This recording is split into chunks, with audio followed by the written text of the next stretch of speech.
پھر تیسری سیڑھی پر اللہ کے رسول نے قدم رکھا تو پھر اللہ کے رسول نے کہا آمین۔ اب یہ عجیب بات دیکھ کر تمام صحابہ متعجب تھے کہ کوئی دعا کرنے والا نہیں، پھر اللہ کے رسول آمین کیوں کہہ رہے ہیں؟ جب نماز سے فارغ ہوئے تو عاشقان رسول نے نبی کی بارگاہ میں ادباً عرض کی، یا رسول اللہ، ہم نے آج خلاف معمول آپ کا عمل دیکھا، یا رسول اللہ اس کی وضاحت فرما دیں۔ یا رسول اللہ آپ نے آمین کیوں کہا، اس بات کا خلاصہ کریں۔ اب اللہ کے رسول صلی اللہ تعالی علیہ وسلم کی بارگاہ میں جب صحابی رسول نے اتنا عرض کیا تو اللہ کے رسول صلی اللہ تعالی علیہ وسلم ارشاد فرماتے ہیں، اے میرے صحابہ، جب میں منبر شریف پر تشریف لے جا رہا تھا، جب میں قدم منبر شریف پر رکھ رہا تھا، پہلی سیڑھی پر جب میں نے قدم رکھا تو میرے سامنے حضرت جبریل امین حاضر ہوئے، اور حاضر ہونے کے بعد حضرت جبریل امین نے عرض کی، یا رسول اللہ، اس کی ناک خاک آلودہ ہو جائے کہ جس نے اپنی زندگی میں اپنے والدین کو بڑھاپے کی حالت میں دیکھا، یا دونوں میں سے ایک کو بڑھاپے کی حالت میں دیکھا، اور وہ شخص اس کی خدمت کرنے کے بعد، اس کا احترام کرنے کے بعد، اس کی تعظیم کرنے کے بعد، اس کا ادب کرنے کے بعد، اس کی خدمتیں کرنے کے بعد اگر وہ شخص جنت کا حقدار نہ بن سکا تو اس کی ناک خاک آلودہ ہو جائے۔ اللہ کے رسول فرماتے ہیں کہ جب جبریل امین نے اتنی دعا کی تو اس دعا پر میں نے آمین کہا۔ اللہ اکبر۔ اب آپ اندازہ لگائیں کہ دعا کرنے والے کون؟ حضرت جبریل امین دعا کرنے والے ہیں، اور آمین کہنے والے اللہ کے رسول ہیں، تو اس دعا کا مقام کتنا بڑا ہوگا، اس دعا کا مرتبہ کتنا بڑا ہوگا۔ اب وہ لوگ غور کریں کہ جن کے والدین حد بڑھاپے کو پہنچ چکے ہیں، بڑھاپے کی حد کو پہنچ گئے ہیں، اب اس کے بعد اگر وہ اپنے والدین کی خدمت کرنے کے بعد اگر جنت حاصل نہ کر سکے تو پھر ان کی ناک خاک آلودہ ہو جائے۔ اللہ اکبر۔ جب اللہ کے رسول نے اتنا بیان کیا، پھر اللہ کے رسول سے عرض کی، یا رسول اللہ، دوسری مرتبہ آمین کیوں کہا؟ تو میرے نبی نے ارشاد فرمایا کہ جب میں پہلی مرتبہ آمین کہہ چکا، پھر جبریل امین نے دعا کیا، یا رسول اللہ، اس کی ناک خاک آلودہ ہو جائے کہ جس نے رمضان المبارک کا مہینہ پایا، جس نے رمضان المبارک کا مہینہ پا لیا اور اس کا ادب نہ کرنے کے بعد، اس کی تعظیم نہ کرنے کے بعد، اس کا حق ادا نہ کرنے کے بعد، یعنی رمضان المبارک جیسے مہینے کا اگر اس نے احترام نہ کیا، اگر رمضان شریف جیسی بابرکت راتوں میں اگر اس نے جنت کو حاصل نہیں کیا، اپنے گناہوں کو نہ بخشوا سکا، اپنے رب سے معافی حاصل نہ کر سکا، تو اس کی ناک خاک آلودہ ہو جائے۔ اللہ کے رسول نے ارشاد فرمایا کہ ان کی اس دعا پر میں نے آمین کہا۔ اللہ اکبر۔ اب آپ اندازہ لگائیں کہ یہ رمضان المبارک کے ایام کتنی برکت والے ایام ہیں۔ اللہ اکبر۔ کہ اس میں اگر بندہ چاہے اور اپنے نفس پہ کنٹرول کر کے، کیونکہ شیطان لعین کو تو زنجیروں میں قید کر دیا گیا ہے، صحیح بخاری شریف کے اندر یہ احادیث مبارک ہے کہ جب رمضان المبارک کا مہینہ آتا ہے اور جب چاند نظر آتا ہے، اللہ تبارک و تعالی اپنی شان قدرت سے شیطان لعین کو زنجیروں میں قید کر دیتا ہے۔ اب امت مصطفیٰ شیطان مردود کے وسوسوں سے محفوظ ہے، اس کے شیطان قید ہے تو ہمیں کیا کرنا ہے؟ اپنے نفس پر قابو کرنا ہے، اور نفس پر قابو پانے کے لیے سب سے بہترین ہتھیار، سب سے بہترین ذریعہ رمضان کا روزہ ہے۔ یعنی جب روزہ انسان رکھتا ہے تو اس کا نفس ٹھنڈا پڑتا ہے، اس کا نفس کمزور ہوتا ہے۔ ادھر شیطان کو قید کر دیا گیا، ادھر روزہ رکھنے کے بعد نفس پر قابو پا لیا گیا۔ یہ تمام چیزیں ہونے کے بعد بھی جو جنت حاصل نہ کر سکے، اپنے رب کو راضی نہ کر سکے، اس کی ناک خاک آلودہ ہو جائے۔ اللہ اکبر۔ عزیزان محترم، اللہ کے رسول نے آمین فرمایا۔ اب اس کے بعد جو تیسری بات اللہ کے رسول صلی اللہ تعالی علیہ وسلم نے بیان فرمائی وہ یہ ہے کہ یا رسول اللہ آپ نے تیسری مرتبہ آمین کیوں کہا؟ تو خاتم النبیین ارشاد فرماتے ہیں کہ تیسری مرتبہ آمین میں نے اس لیے کہا کہ جبریل امین میرے سامنے تھے، اور جب میرے سامنے وہ تھے تو انہوں نے دعا کیا کہ یا رسول اللہ جس بندے کے سامنے آپ کا ذکر کیا جائے، آپ کا نام مبارک لیا جائے، اگر وہ بندہ آپ کا نام مبارک سننے کے بعد، اگر آپ کا ذکر سننے کے بعد ذکر میں آپ کا نام سنے اور اس کے بعد آپ پر درود نہ پڑھے، اس کی ناک خاک آلودہ ہو جائے۔ اللہ اکبر۔ اب آپ غور کریں کہ یہ دعا کتنی جو ہے معتبر دعا ہے کہ دعا کرنے والے جبریل امین ہے، اس دعا پر آمین کہنے والے اللہ کے رسول ہیں۔ کبھی ہم نے غور کیا کہ اپنے والدین کی خدمت کرنے کے بعد ہم جنت کے حقدار بن جائیں؟ کبھی ہم نے غور کیا کہ یہ رمضان المبارک کا جو تحفہ ہمیں ملا شاید ہماری زندگی میں دوبارہ لوٹ کر آئے یا نہ آئے، تو ہمیں اسی رمضان المبارک میں اپنی قبر کی، اپنے حشر کی فکر کرنا چاہیے۔ اور جب رسول اللہ کا ذکر ہو، جب رسول اللہ کا ذکر کیا جائے، عشق رسول میں ڈوب کر نبی پر درود و سلام پڑھنا چاہیے، کیونکہ یہی وہ نبی ہے جب ہمارے یار، ہمارے رشتے دار، ہمارے چاہنے والے، ہمارے عزیز جب ہمارا ساتھ چھوڑ دیں گے پھر کوئی نہیں آئے گا۔ اگر رسول اللہ پر ہم نے درود و سلام پڑھا ہوگا، ہمیں قبر میں رکھا جائے گا تو اللہ کے رسول ہمارے سامنے آئیں گے۔ تبھی تو بریلی کا تاجدار کہتا ہے کہ کاش محشر میں جب ان کی آمد ہو بھیجے سب ان کی شوکت پہ لاکھوں سلام، اور جب قبر میں رسول اللہ کی آمد ہوگی تو اعلیٰ حضرت فرماتے ہیں کہ حشر تک لہرائیں گے، تا قبر میں لہرائیں گے، تا حشر چشمے نور کے، قبر میں لہرائیں گے تا حشر چشمے نور کے۔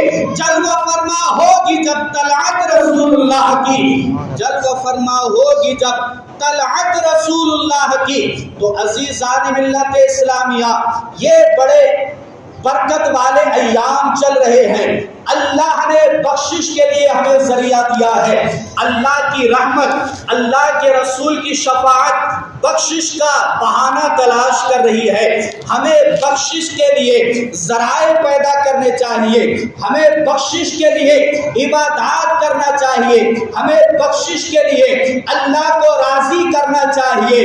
یہی وہ ایام ہے کہ ان ایام میں اللہ تبارک و تعالی ہمارے اعمال میں اضافہ فرماتا ہے، یعنی جب ہم نیکی کرتے ہیں اللہ پاک ہماری نیکیوں کا درجہ بڑھا دیتا ہے۔ یہی وہ ایام ہیں کہ جب اس ایام میں انسان 2 رکعت نفل پڑھتا ہے تو اسی ایام میں 2 رکعت نفل کے بدلے اللہ پاک 70 نفلوں کا ثواب عطا کرتا ہے۔ یہی وہ ایام ہیں کہ جب بندہ 2 رکعت نماز فرض پڑھتا ہے تو ان فرضوں کا مقام اللہ پاک 70 گنا بڑھا دیا کرتا ہے۔ اگر ان ایام میں بھی ہم نے اگر اللہ سے بخشش حاصل نہیں کی، اگر ان ایام میں ہم نے اللہ پاک سے بخشش کا پروانہ نہیں حاصل کیا تو پھر اللہ تبارک و تعالی کا اس مبارک مہینے سے ہم محروم رہ جائیں گے۔ اللہ اکبر۔ اور صوفیہ فرماتے ہیں عزیزان محترم، اس مہینے میں انسان کی عبادات کا ثواب 70 گنا ہی نہیں بلکہ بڑھ کر 1000 گنا تک کر دیا جاتا ہے۔ عبادت کا ثواب اس ایام میں ایک نیکی کا ثواب 1000 تک بڑھا دیا جاتا ہے۔ اللہ اکبر۔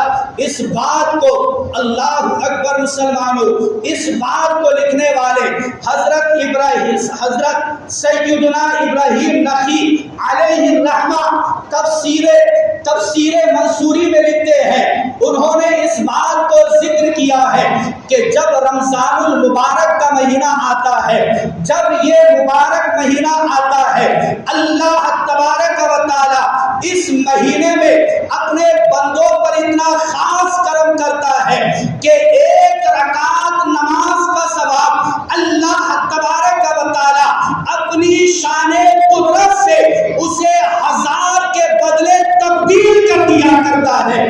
اللہ اکبر۔ اور انہوں نے مزید فرمایا کہ اس میں زیادہ سے زیادہ عبادت کرے، زیادہ سے زیادہ نیکی کرے، زیادہ سے زیادہ فکر کرے، زیادہ سے زیادہ غریبوں کی مدد کرے، زیادہ سے زیادہ نیکی حاصل کرے، کیونکہ ایک نیکی کا بدلہ اللہ پاک 1000 تک عطا کرتا ہے۔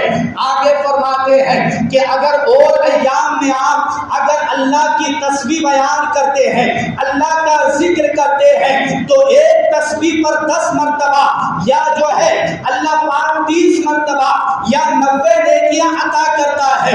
مگر جب آپ رمضان المبارک کی مہینے میں ایک مرتبہ سبحان اللہ کہتے ہیں تو اللہ پاک ایک کے بدلے ایک نہیں، ابھی تم نے ایک مرتبہ سبحان اللہ کہا، اللہ تبارک و تعالی تمہارے اعمال میں 1000 مرتبہ سبحان اللہ کہنے کا ثواب عطا کر دے گا۔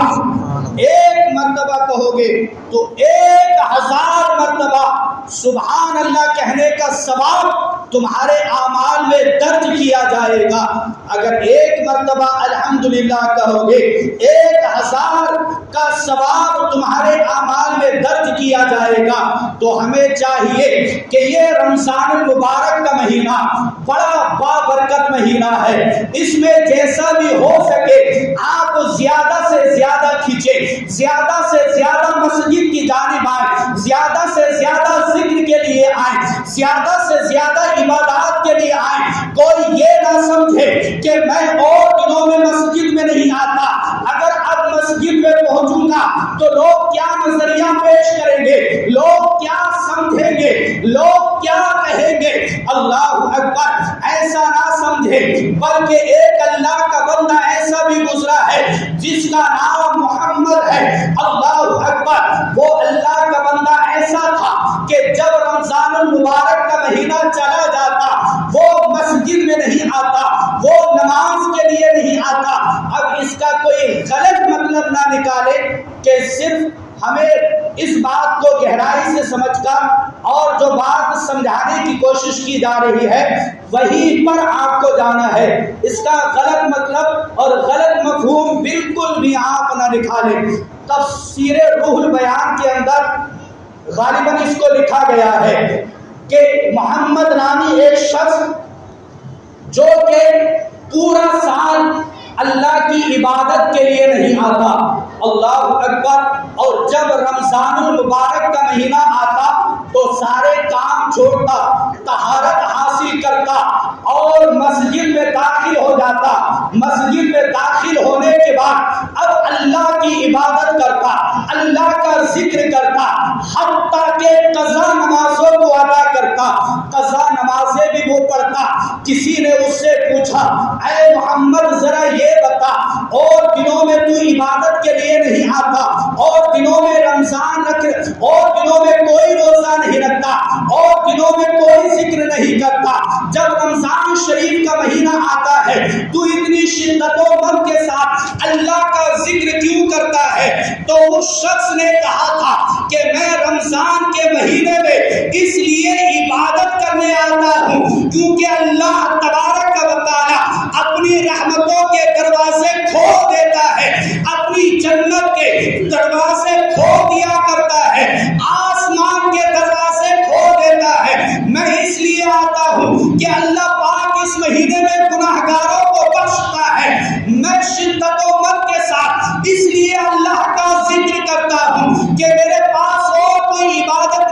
صحیح اور کوئی عمل نہ صحیح، رمضان کا احترام ہی اگر لے کر میں چلا گیا اور رب کی بارگاہ میں قبول ہو گیا تو اللہ اگر چاہ لے تو اسی کے بدلے مجھے بخش کر جنت کا حقدار بنا دے۔ اللہ اکبر۔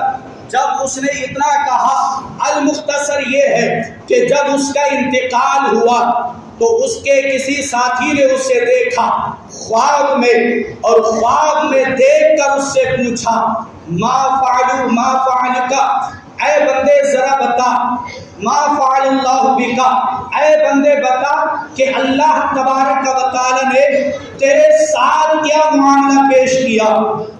تو اس محمد نامی شخص نے کہا کہ اللہ پاک کا بڑا کرم ہوا، اور وہ اس لیے کہ میں کوئی عبادت کوئی زیادہ نہیں کرتا تھا، صرف رمضان المبارک کا احترام کرتا تھا، اس میں زیادہ سے زیادہ عبادت کرتا تھا، زیادہ سے زیادہ ذکر کرتا تھا، زیادہ سے زیادہ اللہ کی تسبیح بیان کرتا تھا، زیادہ سے زیادہ قضا نمازیں ادا کرتا تھا۔ تو اس رمضان کے احترام کے بدلے اللہ پاک مجھ سے راضی ہو گیا، اور اسی احترام کے صدقے اللہ پاک نے میرے گناہوں کو معاف فرما کر مجھے جنت کا حقدار بنا دیا۔ تو اب آپ اندازہ لگائیں کہ اگر وہ شخص صرف رمضان کا احترام کر کے جنت میں جا سکتا ہے، تو ہم رمضان میں ادب سیکھ کر، عبادت کا طریقہ سیکھ کر اگر پورے سال اگر اللہ کی عبادت کریں گے، اپنے وجود کو گناہوں سے بچائیں گے، تو کیا اللہ پاک ہمیں جنت کا پروانہ عطا نہیں کرے گا؟ یقیناً اللہ پاک ہمیں جنت دینا ہی چاہتا ہے، اسی لیے تو رمضان جیسا مہینہ عطا کیا، اسی لیے تو تمام نبیوں کا سردار ہمیں عطا کیا۔ اللہ کی بارگاہ میں دعا ہے کہ ہم سب کو اس ماہ مقدس کا احترام کرنے کی توفیق عطا فرمائے۔ اللہ پاک